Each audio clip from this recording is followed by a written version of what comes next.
I was 17. Okay. Right, I was 17. So, I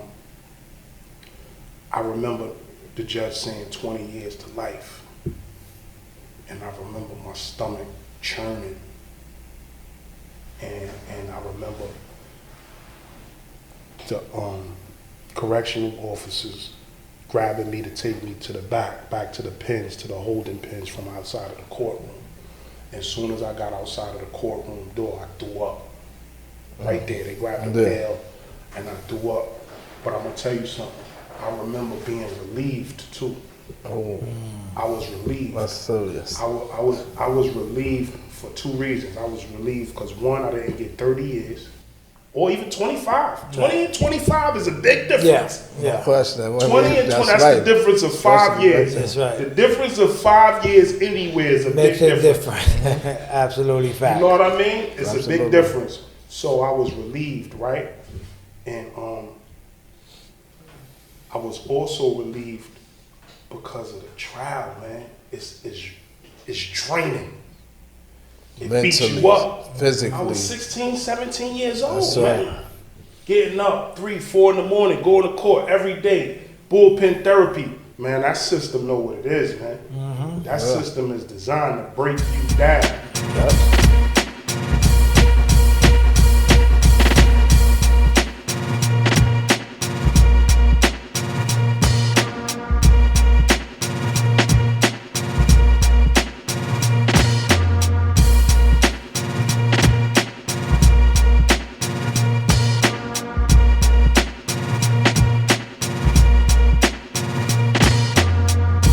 Welcome to Success After Lockdown. We're back.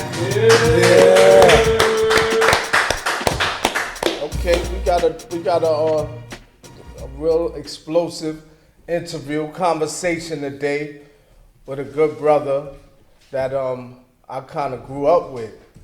You know, I don't think he understood the impact that he had on me in a positive way. Before we get to that, you know, we got the brother, my brother, Yes, sir. from another Yes, sir. mother. Yes, sir. Yes, sir. Anthony in the building. Yes, sir. Yes, sir. I'm here. I'm here. My flight landed. My flight landed. Yeah, so what happened? Talk about it. Nah, ain't nothing talking. Flight goes up, it comes down in 2 wheels, I'm good. As long as it doesn't come down on the side and backwards, I'm good. He made it. All right, we made it. No question. So today we got a brother that I kind of grew up with, man, and we just gonna we're gonna get up in his business, man, and what he's doing, man, because he's doing great things in the community, for the community, around the community, and this is what we do. And at that's Success exactly what we After do. Lockdown. And if you're on this You know? show, that's why. That's right, absolutely, man. So Introduce no your brother. further ado, man. Introduce your brother, Rell. Give us an introduction. That's right. I want to bring the brother Rell, to the forefront now, man. Mr. Dorell Smallwood. Thank you. Yes. Welcome to the show, my brother. Appreciate you. Definitely got the Appreciate hat you to for match, King. Yeah. No Salute. question. No It's an honor to question. be here with you guys, man. No question. Honors are definitely, man. Before we even get into anything that we know about with each other, I just want to ask, who's Rell, man? Where you from, man? How you grew up in life, man? You know. Rell. I'm Rell, man. I grew up in Brooklyn, Fort Greene Projects. 80s, 90s, 46 years old. So I grew up like any other person in their 40s right now in Fort Greene Projects. I grew up in I can't say a single parent household. Typically it's a single parent household with my mother, but grandma's was there. I was a grandmother baby. And my mother was a very young mother. My mother got pregnant with me. She was 14. She had me 9 days after she turned 15. Right. So, and grandma, she wasn't the type to allow welfare to be, the course for my mother. So she had to finish school and get to work. That's right. And, Yeah, so, she had me at 15 and grandma wasn't with, going to welfare or anything like that most people did at that Absolutely. point. So she had, a certain energy instilled in her from the very beginning by my grandmother. And, I like to think that at some point that was instilled in me. Yeah, no question. Grandmas don't get enough shout outs, you heard? Yeah, 'Cause Big shout out for the grandmothers that play that part. I was a grandma boy. That's right. Same here. Rest her soul, I had to go to her funeral from Eastern Correctional Facility in 2004. But rest her soul. God bless her soul, no question. She never leaves me. Her principles, her faith in it never leaves me. So yeah, just growing up in Fort Greene, playing ball. Okay. Playing flies up, playing Skelly, Skelly. playing Coco Livio, playing Yeah. Black Rope, playing all the games that the kids don't play today. Yeah, run, catch, kiss. Walking the fence, steal a bacon. That's right. I was walking the fence. We used to walk the fence, man. And then when we finished walking the fence, we used to go try to catch bees, and that was a competition. See who could catch the most bees. See who could get the most blackjacks, not the yellow ones, the black ones. And then we got them in a jar and we count them out. Yeah. So, that's a childhood I always think about, and I always smile. And I said, damn, No my question. son don't have that. He's not. But it's just a different era. I don't like to I don't like to so much compare them in terms of quality. What's better, what's worse, because it's just a different era. Right. What I mean? Nicely put, to be honest with you. Yeah. You know what I mean? When we talk about the kids today and how we grew up, and how we grew up and the stuff, how we utilize things, Right. as opposed to today, I think the world is moving way too fast anyway. Right. I truly believe, our kids don't want to hear nothing we have to say anyway. They'd rather take the advice from someone else. Right. That's just my experience anyway. I try Or to get my kids. YouTube. Yeah. It depends on how you deliver. Yeah, you know what I mean? Absolutely. It depends That's on key. how you Yeah, deliver. definitely. How you present. I was watching the BET Awards, man, and Buster got the, Lifetime Achievement Award. Yeah, and part of his spiel, he was talking to the OGs. That's the right. older dudes from the hood, and he said, "Yo, you got to come correct to them, to the younger dudes. You can't be coming looking crazy and talk one thing and you don't look." The part. That's right. You're walking. That's right. Your words ain't matching your walk. So even if this climate is superficial, which it is to a large degree, social media and the superficialities of it all, Instagram, and you post to be what you post to be. You know what I mean? Absolutely. Even with those superficialities, you sometimes you gotta hyperbolize a little bit, man, just to get the attention of some people, man, especially the younger people. Yeah, especially So let's talk about your influence when you was growing up. Who was like some of your biggest influence in the neighborhood or in your life? It's a lot of we grew up now. I know I'm from the Bronx, you from BK, but we still have those similarities of those negative influences. I always like to ask the positive influences. Did you ever have any? Because I remember a couple back then. No, it's always positive influences around. Somebody alive, if they said that, yo, I just had negative influences, you probably was most attracted to negative influences. Sure, indeed. It's always positive influence. I went to church with my grandmother. So, in church, I had deacons, sons who were a couple of years older than me, but their parents were straight and narrow, and therefore they was kind of straight, at least when we were in church. So, that's what right. I mean? So those were influences. In the hood, there was influences. You just, we just looked past them. But at my time being away is when I reflected on that. Yeah.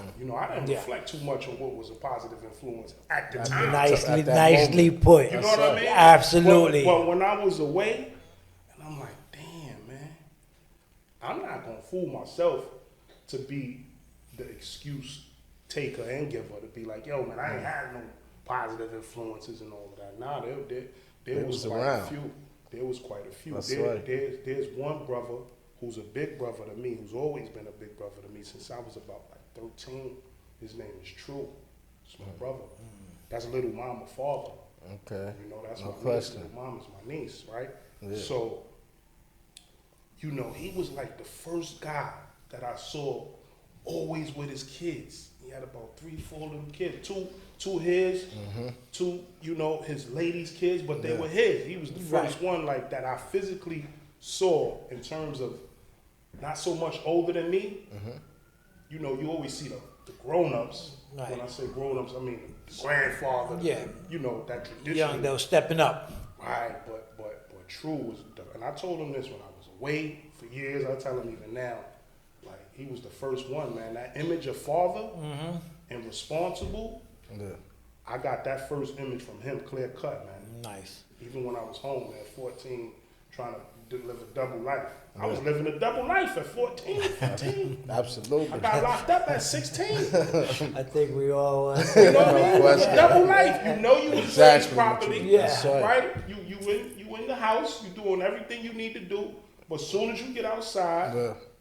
you don't, you know, you ain't gonna let nobody play with you. You ain't gonna let nobody play you. Yeah. I always was able to fight a little bit, so you know, you wanna be that tough guy or, you know, present that image, man. But at the end of the day, I had a few, man. I had coaches in basketball that was good influences. You know, I had I had a lot of basketball coaches because I played a lot of AAU ball as a kid coming up.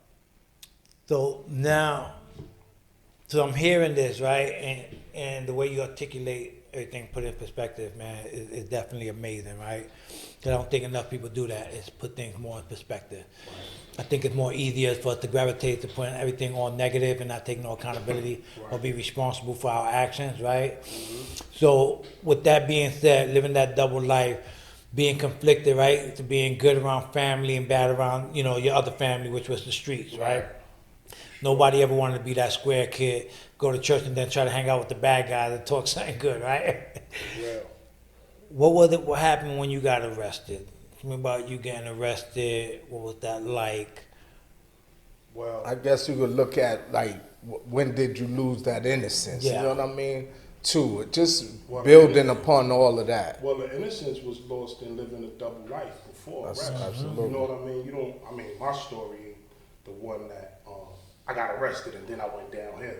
Yeah. I was going downhill first Right. because you know I'm running in the street. I'm selling drugs. Yeah. I'm hiding out from my mother. So, you know, that's when the innocence got lost. When you got fully exposed to the street life, to drugs, cooking, cut crack, and coke up on the table, and you like, oh, we grew up fast, man. Yeah. Once you exposed to that, once you pass curfew, you know you exposed to a lot. Wasn't home when the question. lights turned Yeah. on. You was out there. Yeah, you was out You was there. out there. There was no way about it. There was no other way about it. You know what I mean? So yeah. When I got locked up, it was a whole traumatic experience. You know, I don't know how much y'all know about that, but you know, it's definitely a big story coming out of Brooklyn, right? I was in an incident where it was a downtown movie theater, and it was a big shootout inside the movie theater, right? And you know, I ended up getting shot 5 times. You know, there was somebody else that was killed, and there was some other people that were shot. You know, I hurt pretty bad. I suffered 2 operations, man, a blood transfusion, and I had to get my arms like stapled up and pinned up so that, you know, my wrist could get its mobility again. So from there, I went straight to the hospital, and I got arrested in the hospital. You know, for homicide. For homicide, I got arrested. So that experience alone was kind of traumatic for me. No question. Right, I was in a hospital bed for weeks before I was to central booking and then processed to go to Rikers Island and C-74. But I could tell you what I remember, and this is some real shit, right? I remember when the time came for them to let me go from the hospital, and the police came to escort me to central booking. Now, I got shot 5 times. So I had both legs, both my arms, and then my buttocks, right? and then my buttocks, the one was probably most severe. They took it out my intestines, right? They had to cut the bullet out. I had to have an incision and remove the bullet. So I was in pain, man. And the drugs that they gave me, the pain numbers, you know, I used to be pressing that bell. I was hooked. You know, I used to get hooked on morphine. I was hooked, bro. They was like, Dorell, you just got some pain medication. I was like, I need more. So when they took me out the hospital, all of that, you know, attention is gone. And I went to central booking. I never forget. First to the precinct. And while I was in the precinct being booked, I couldn't take it, man. I just felt like I was ready to pass out. My mom came over there, you know, to get whatever it is she had to get because the visits was a little restricted in the hospital after I got arrested. They had 24-hour surveillance. So when I was getting booked at the precinct, she came, you know, and they gave her a couple of minutes with me inside the room, the little waiting room. I'll never forget that, man. And I'll never forget my mother said this, right? She said, your life is like a plant. She said, you got a seed, and you put the seed in the soil, and however you water it is how it's going to grow. She said, now, if you don't water it, that seed is going to be right there. It'll always be there. So I'll never forget that, man. And it wasn't the time to be philosophical. I was in pain. I was hurt from being, you know, a disappointment to her. I was just mentally challenged because I'm like, man, I'm facing a murder. And then, you know, all of the circumstances surrounding the case, it just was a lot. So I remember being confused, and I remember being hurt, physically hurt. And I remember going to central booking from the precinct and just being in pain, man. So much pain. They took me out of there and took me back to the hospital, to the triage, you know, officers. So that's really like an experience I remember in that processing period. A traumatizing experience. And that message resonated. So we don't even think about the message at the time, but we realize how long it lingers in us. Through all that, you heard what she was trying to tell you. Yeah, no, definitely. No. Even at that moment, but everything. Let me tell you something. Like when something comes from your mom's, you pocket that. You know what I mean? I don't know, man. This world a little different. You got some different dudes now. I mean, you know and it don't matter what mom's is or what mom does. You know, God bless. You know, the fact that I had a healthy, loving mother. You know, she was young, but she was healthy unless she wasn't an addict. I grew up with friends. Their mothers were addicts. Their mothers were, you know what I mean? But we didn't know. We didn't judge them on anything. It was like she get high. All right, everybody get high. Right. I mean, I look at it this way. Mothers are like psychics. Yeah. We don't want to hear the shit that they got to say, right? Yeah. But they speak the truth. Yeah. I used to always tell you, keep hanging out in the corners. You won't get exactly what that corner got. All right? So how much time did you do through all that process? Did you go to jail? Did you go to prison? Yeah. How much time did you do? What was it like for you? Yeah. I went to Rikers Island. I blew trial on Rikers Island after a little over a year. And I got 20 years. I was sentenced to 20 years. What was going through your mind when that judge smacked that gavel and said, Dorell? I was sick, right? I remember during trial, I'm going to tell you what I can remember. I'm not going to make nothing up, right? Because sometimes what happens is when you in reflective mode, when you're reflecting, you reflect from your present day, right? So you become a hero that was able to do everything, conquer everything back then. Right. That wasn't the story. Absolutely. You know what I mean? Right. Tell it like it is. I remember being physically sick. I remember in court when my sentence came down, when I was going to sentence, I don't remember too much feelings about trial and all of that. But I remember when I was going to get sentenced and I was expecting to get maybe between 25 and 30 years, right?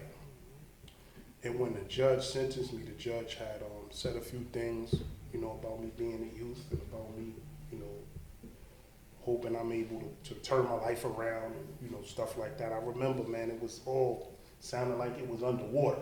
How old was you around this time now again? I was 17. Okay. I was 17.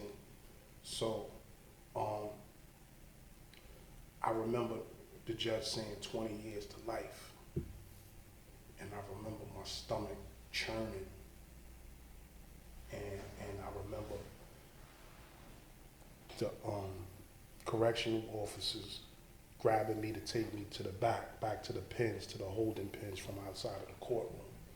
As soon as I got outside of the courtroom door, I threw up. Right there, they grabbed the bell, and I threw up. But I'm gonna tell you something. I remember being relieved too. Oh, I was relieved. that's serious. I was relieved for two reasons. I was relieved because one, I didn't get 30 years, or even 25. 20 and 25 is a big difference. Yeah. No question. 20 and 20, that's the difference of 5 years. That's right. The difference of 5 years anywhere is a Makes big it difference. different. Absolutely fact. You know what I mean? It's a Absolutely. big difference. So I was relieved, right? And I was also relieved because of the trial, man. It's draining. It beats Mentally, you up. physically. I was 16, 17 years old, That's man. right.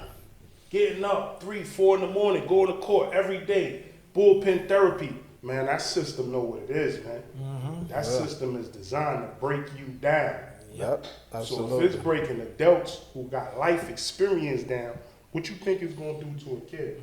And I still had a little stamina because I withstood the trial.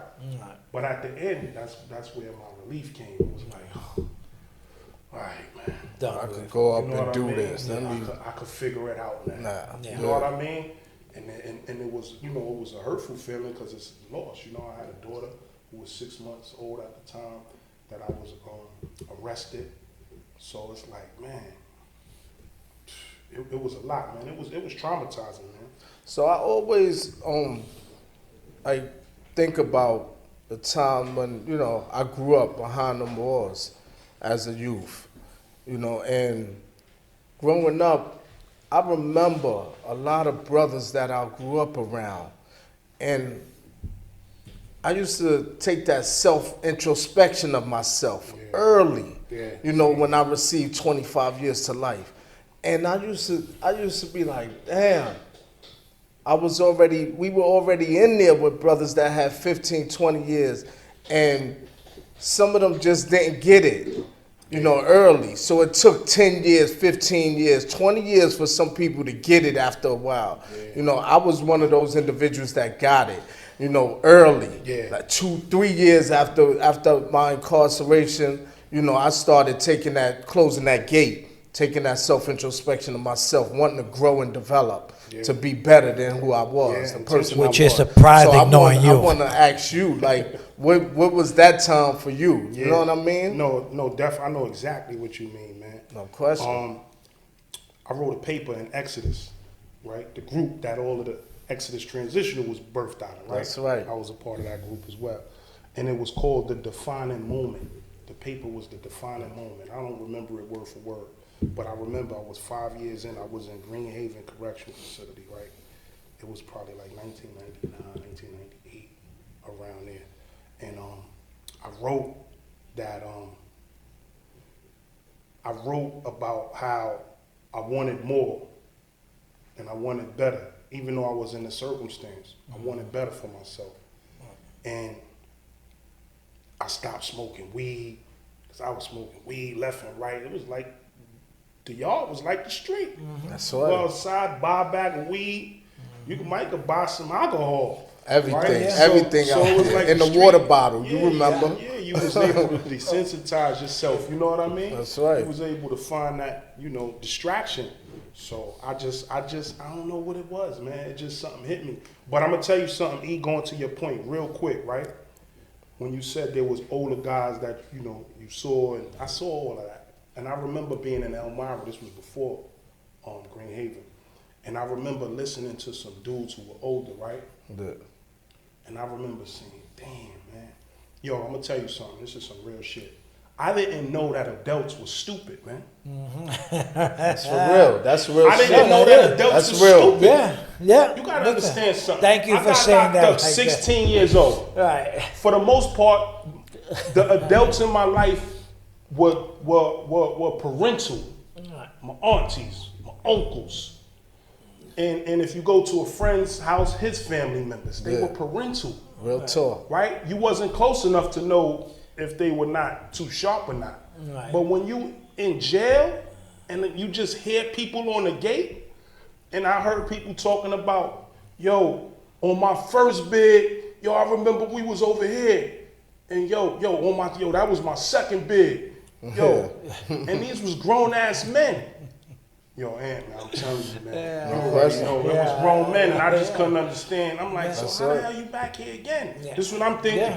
Yeah. And I said, yo, this was the first time that I realized that adults, people of certain age, were dumb. I was 17 years old, man. That's right. And I'm saying, yo, this dude is ignorant. Yeah, idiot. Babbling idiot. So I knew what I didn't want to be like.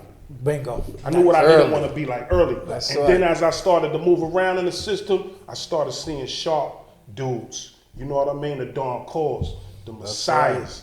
You know, it was different brothers that I started, and I started taking from them. You know, even indirectly, I wasn't, I was kind of my own man real early. You know what I mean? But I would get up, under certain brothers, man, and just take direction. Because I was like, if I got to be in here 10 years, 15 years, he got 15 in. I want to be sharp like him. And I think you just hit it on the nose right now. That's the problem, right, with people. They don't want to take direction. Yeah. They afraid to come to another man to ask for some guidance. Yeah. Everybody feel that they got to figure it out themselves or make more stupid fucking choices in their life before they figure it out. Yeah. And that's prison culture too, man. Prison culture promotes that of course. That level of independence. Prison culture promotes that. That's a part of the environment. And when you look at the recidivist rate, but when you look at the people that are successful, that are coming home, that's not just talking about what they want to do out in prison, they come home, they follow through with those. When you look at them, when you talk about them, you can see the pattern that led up to that. Right.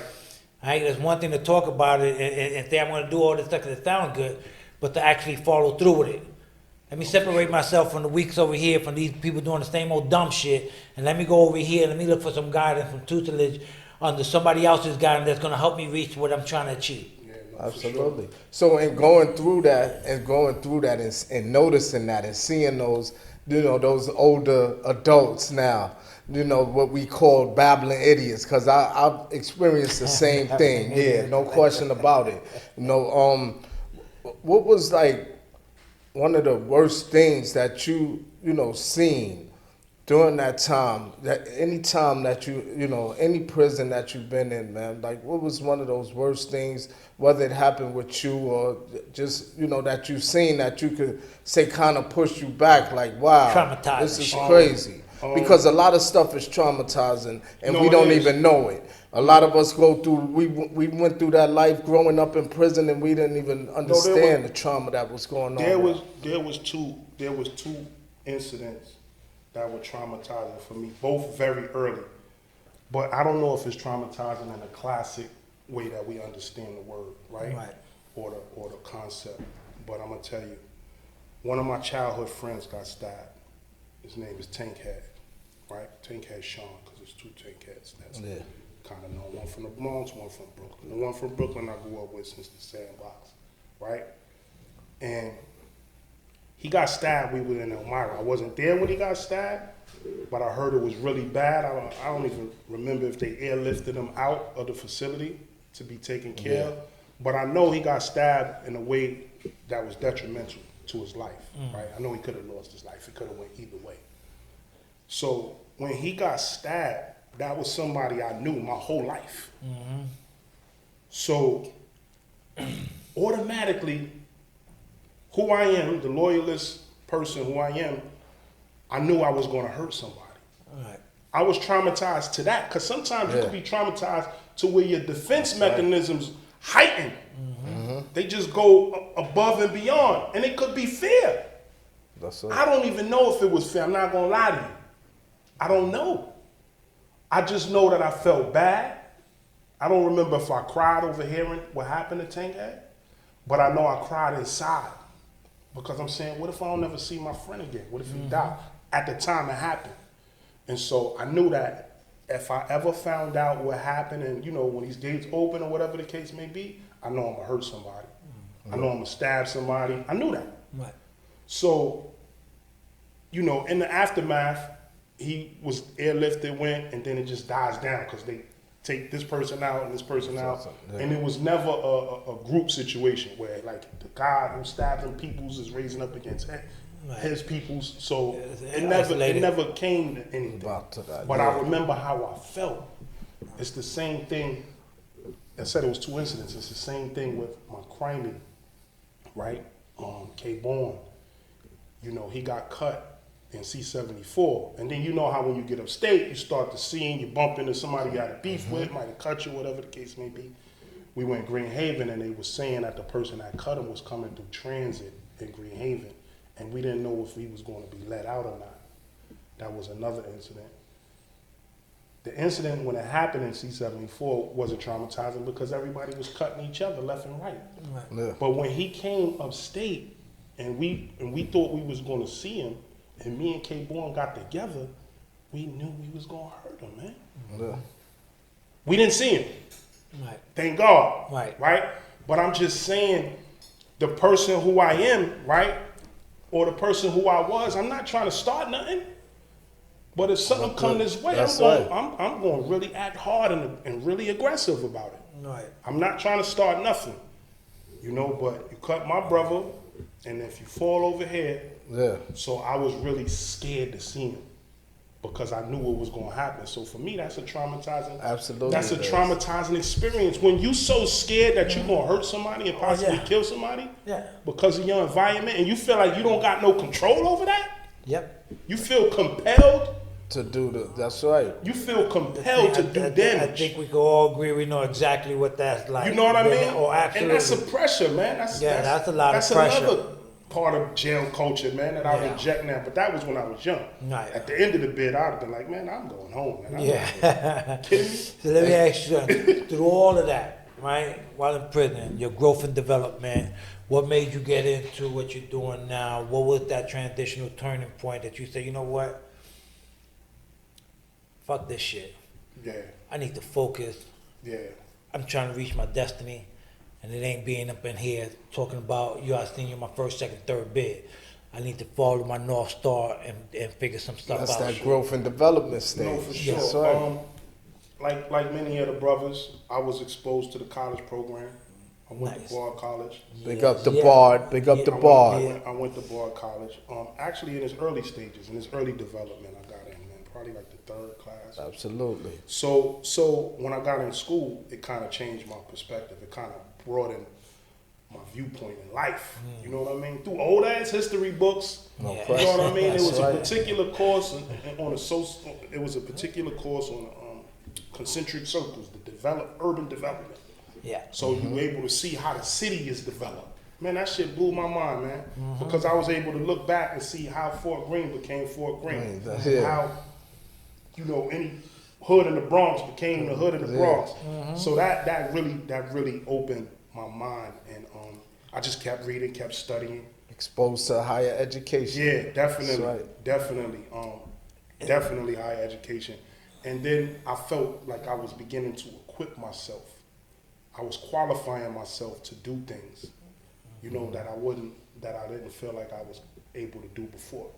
Have a conversation. Sometimes you ain't able to have a conversation because you just battling with language. Some people want to say things and they not articulate enough to say it, so they get frustrated. That's why so many people curse. Some people curse a lot because the language is missing. But to the point, definitely school. But I can't discredit some of the programs that the brothers ran. You know what I mean? NAACP. And a bunch of others I can't remember right now. Hudson Link, Project Bill. Yeah, all of them, man. Countless, man. When they was running these cultural, programs, Man Up and, do Fatherhood and Mentoring, Osborne. Yeah. So out those 20 years that you got sentenced to, how much did you do? Up to 20. I did 19 years in 6 months. Oh, I damn, got that the you L- then, you see all. Yeah. And that was the break. And that was a break. That's right. The They CR gave me the right L- there. The Yeah. LT, The whatever. LCTA, Yeah, for those that that was a don't know, the break. limited credit time allowance, they give you 6 Yeah, months we off did that 6 was months. me. for, CR. you know, was- accomplishing something. That was the break. And I was like, I'll take it, man. That's right. You know, whatever you gonna give me, I'll take it. So, with that, right? Let's talk about what you're doing now. Let's talk about what you're Absolutely. doing now. How you get into what you're doing now? You want to tell everybody out And here? I want to say big up the Foodie Lounge real quick, because I've been there, you heard? Huh? My man Me and came through. I Brother wasn't Mark even there. came through. Yeah, let's talk about your restaurant. Talking about, you know, what is it that you do, man? Well, I do a few things, but my main focus right now is Foodie Lounge. Foodie Lounge. a Love it. It's a restaurant/lounge in New Windsor, New York. Right, you know, on the borderline of Newburgh, like you cross the street, you're in Newburgh. We do American food and seafood, man. It's really a nice spot that I put all my energy Nice. into. Congratulations. Finances. Congratulations on that, yeah. I got to take hamburgers home and all of that because I'm starving. Nice. You know what I mean? 6 But- minutes from Newburgh, that is. Yeah, for sure. Yeah. So that's one of the things that I'm doing, man. I came a long way though. Before that, man, I was doing, you know, a little bit of trucking. I had got into that industry. You know, when I first came home, I was an advocate with the public defender's office. Okay, okay. You know what I mean? So I did have my journey, but right now my journey is really on entrepreneurship. Nice. That's where I am, man. I want to wake up.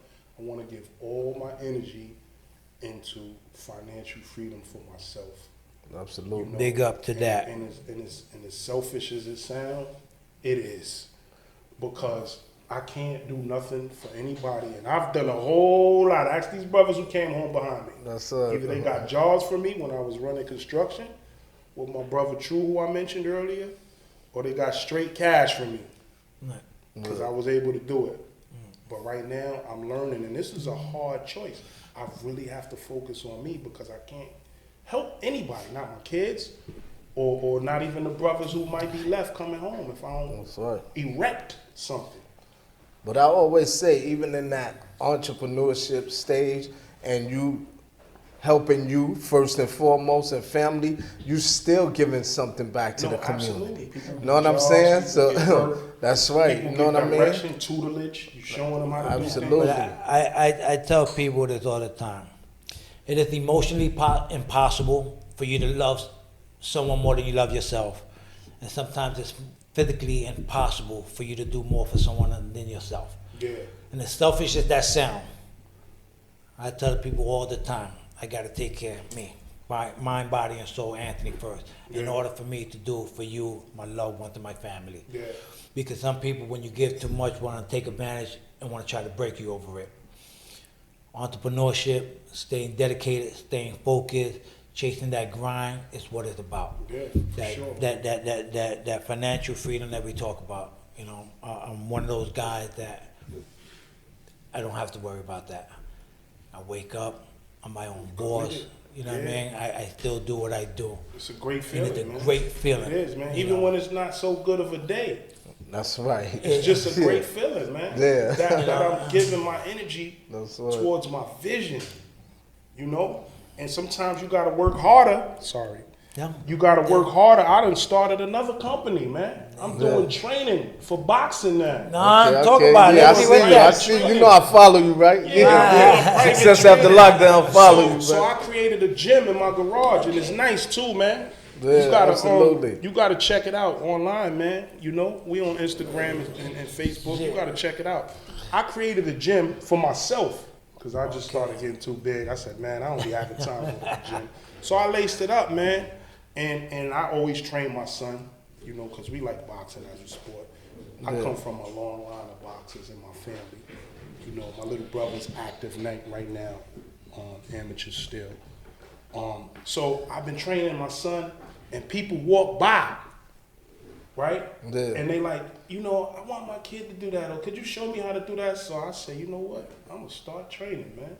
So I opened the gym to the private public. No, Private that's public. You know, I live in a gated community. Man. Yeah. I ain't ashamed to say it. I live in a Welcome That's to the right. gated community. Welcome, big up to the gated community. Yeah, that's They what bust we my at chops now. about that all the time, right? You're not walking my community. You will stand out.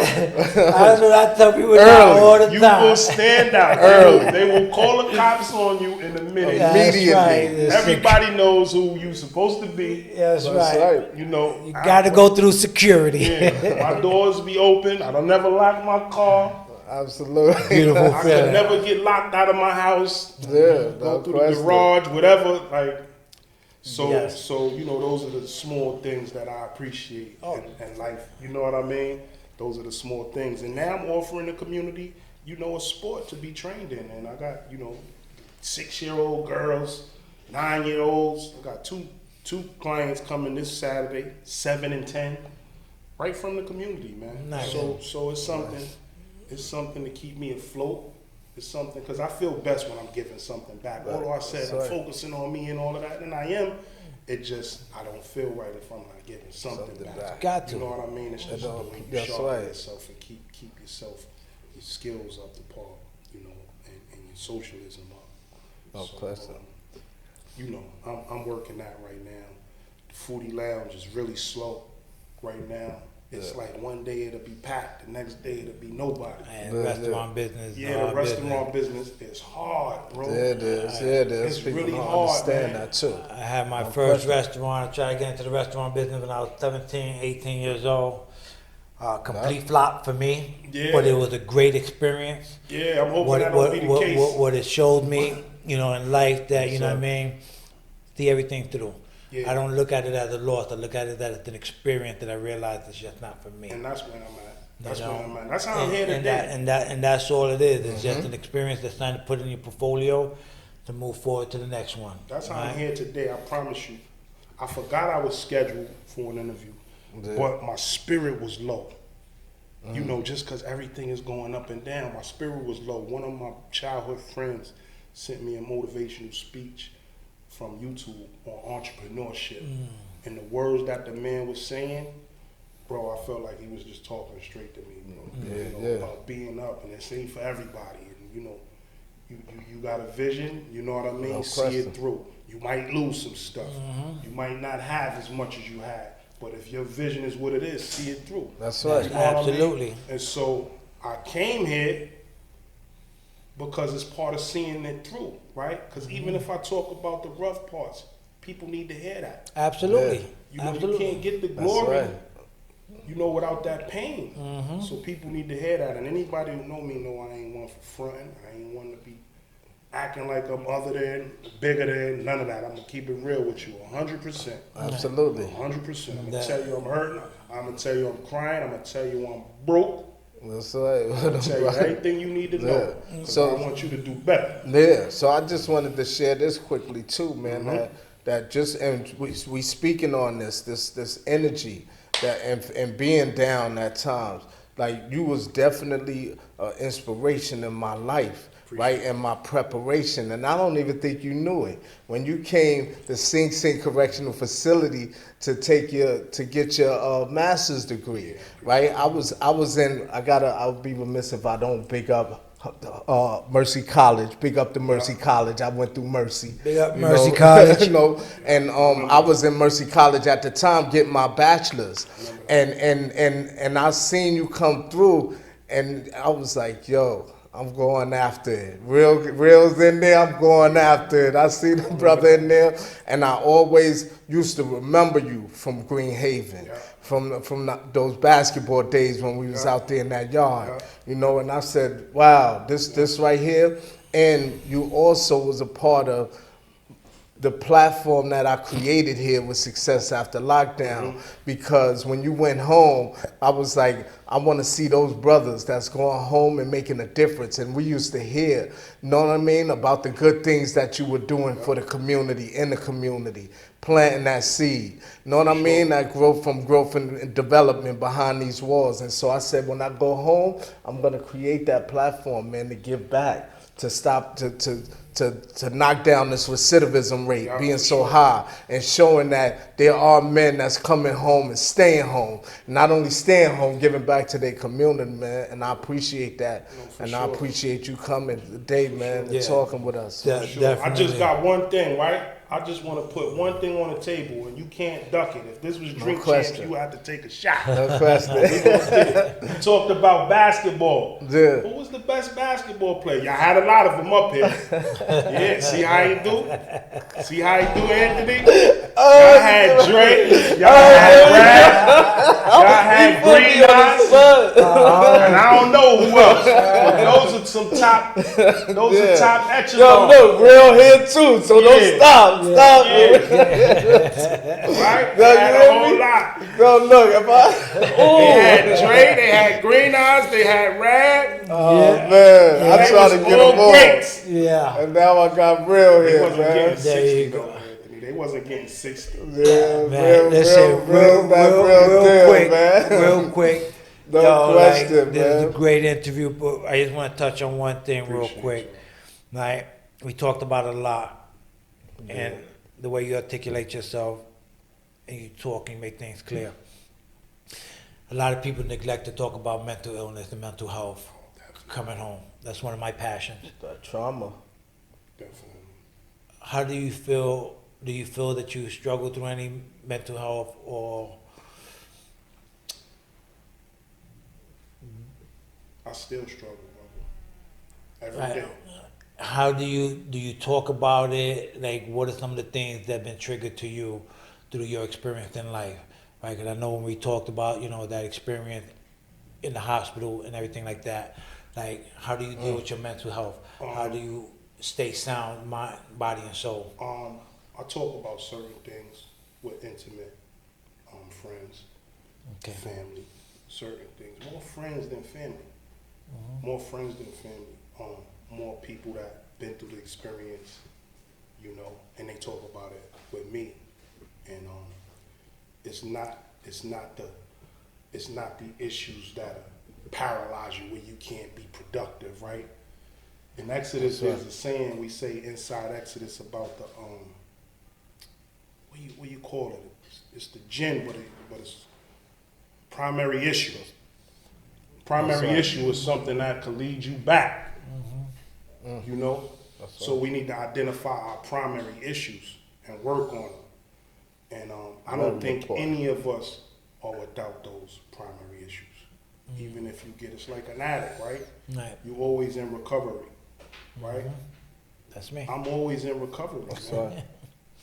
Because there's certain things that, when I'm dealing with build-up, that there's just certain behaviors that I turn to.